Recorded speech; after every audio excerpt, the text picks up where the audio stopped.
We're counting down the 7 most disturbing kills in Predator, ranking everything from chaotic, bullet-filled massacres to spine-chilling alien trophy rituals. But none come close to the pure nightmare fuel we'll reveal at the very top. Before we get to the truly infamous moments, let's kick things off with a surprising entry, a kill that set the ruthless tone for everything to come. Number 7. The Guerrilla Camp Massacre.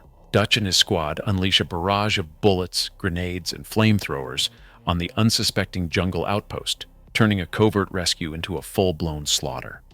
The carnage is relentless. Extras rigged with record-setting squibs drop left and right, pyrotechnics ignite huts, and bodies are torched amid the chaos. Handheld cameras weave through the smoke and debris, capturing the confusion and moral ambiguity as the supposed heroes mow down enemies with military precision. This sequence set the film's baseline for violence, brutal, excessive, and all too human, before the real horror even arrives. In 1987, this was action cinema pushed to the edge, normalizing a level of brutality that made the Predator's later trophy kills feel like the next logical step. Number 6. Rick Hawkins's off-screen dismemberment. Hawkins, played by Shane Black, the screenwriter moonlighting as the team's bespectacled wisecracker, was the first of Dutch's crew to fall to the jungle's real threat. But his death isn't about blood spray or camera tricks. It's about what you don't see. One moment, he's chasing Anna through the vines. The next, he's gone, snatched by an invisible force. Director John McTiernan scrapped the original, more graphic kill, opting instead for a quick, unseen attack and a body that vanishes into the undergrowth. Later, Dutch and Poncho stumble across what's left.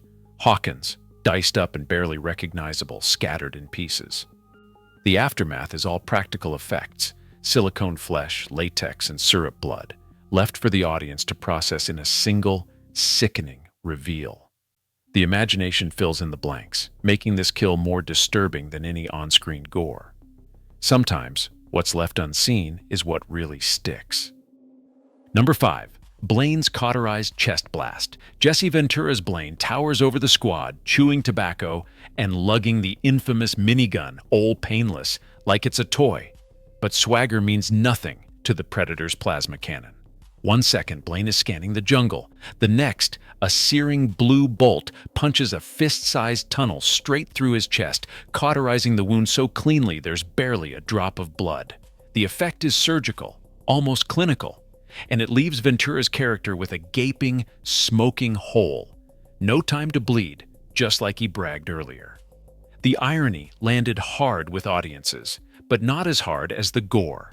Test screenings in 1987 triggered audible gasps, forcing the studio to trim a few frames and dampen the sound mix. Behind the scenes, Ventura wore a fiberglass chest plate rigged with squibs, foam tissue, and hidden battery packs. A practical effect so violent, the crew shielded the camera with plexiglass. Even the minigun itself needed car batteries to power its barrel, making every take a logistical nightmare. Blaine's death signals a turning point. The carnage isn't just implied anymore. It's right there, front and center, daring you to look away. Number 4. Mac's close-range head blast.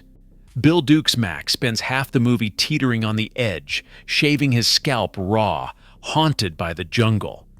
When he finally gets a shot at the Predator, it's not a fair fight. He creeps into position, sweat dripping, eyes locked on the tree line. Then a trio of laser dots crawl across his arm. The payoff isn't a drawn-out struggle or a heroic last stand. It's an execution. The Predator's plasma cannon fires at point-blank range, and the effect is immediate. Mac's head erupts in a spray of blood and brain matter, so close that droplets splatter across the camera lens. That lens choice wasn't an accident. Director John McTiernan wanted the audience to feel the impact, not just see it. The sound mix layers in a faint insect click just before the shot, dialing up the tension. Oddly, Mac's head appears intact in later shots, a continuity hiccup left behind after the original throat-slitting plan was swapped for something more visceral. This is where the film stops being pure action and slides into horror, forcing viewers to confront violence at its most personal and inescapable. Number 3. Dylan's severed arm and impalement. Carl Weathers goes from action hero bravado to instant victim in a sequence that's part splatter showcase, part censorship legend. The Predator's plasma cannon shears off Dylan's arm at the shoulder, but the real showstopper is what happens next. The severed limb, still clutching an MP5, keeps firing in a mechanical spasm thanks to a twitching animatronic rig built by Stan Winston's crew.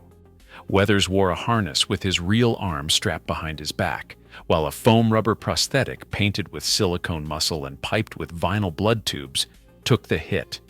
Effects techs rehearsed the twitch for days, dialing in just the right amount of nerve jangle before the arm drops. But the MPAA nearly killed the whole thing. Early cuts lingered on the bloody stump and writhing fingers, triggering threats of an X rating unless the gore was trimmed.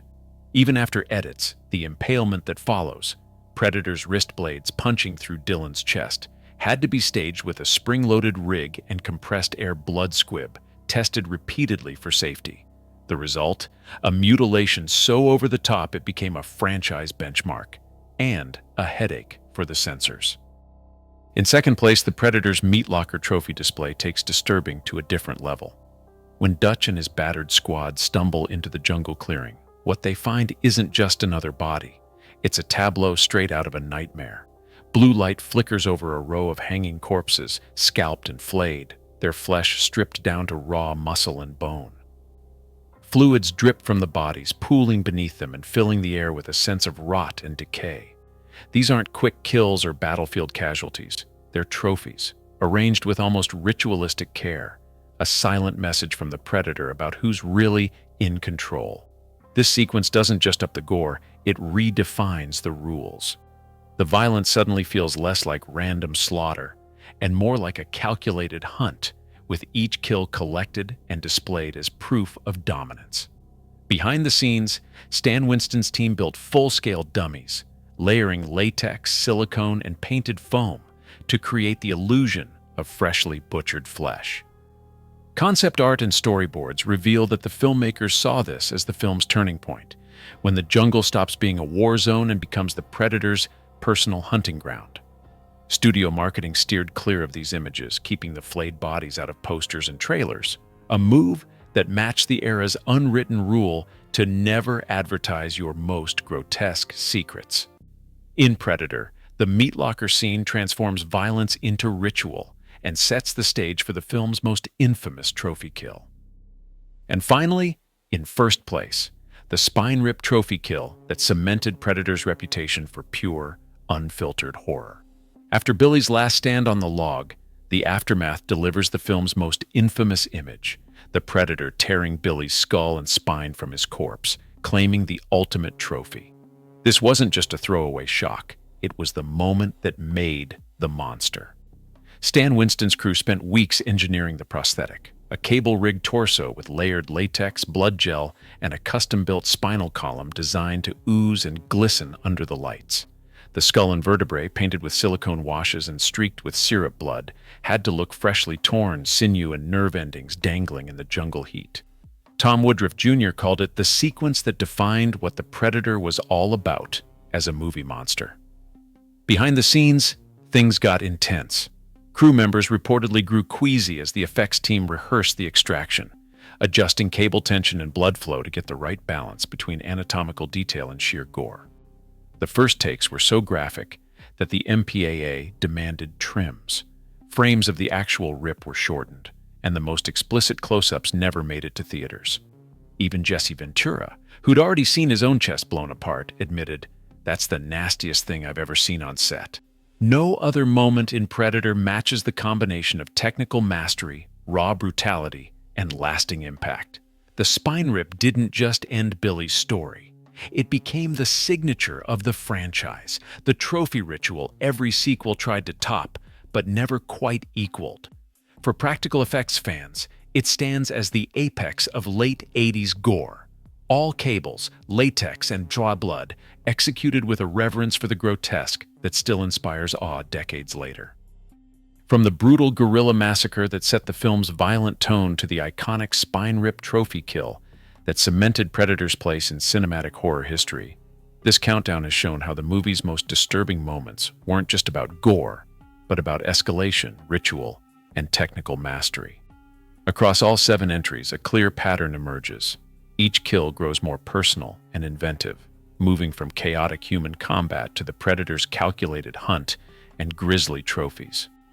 The most shocking entries, like Dylan's twitching severed arm, the chilling meat locker tableau, and Billy's unforgettable spine extraction, stand out not just for their graphic nature, but for how they push the boundaries of practical effects and psychological dread.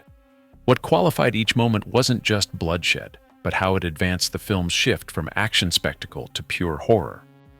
Ultimately, Predator's disturbing kills serve as a masterclass in suspense, special effects, and genre blending, leaving an impact that's lasted for decades. This list proves that in Predator, the real terror isn't just what you see, it's how far the hunt will go.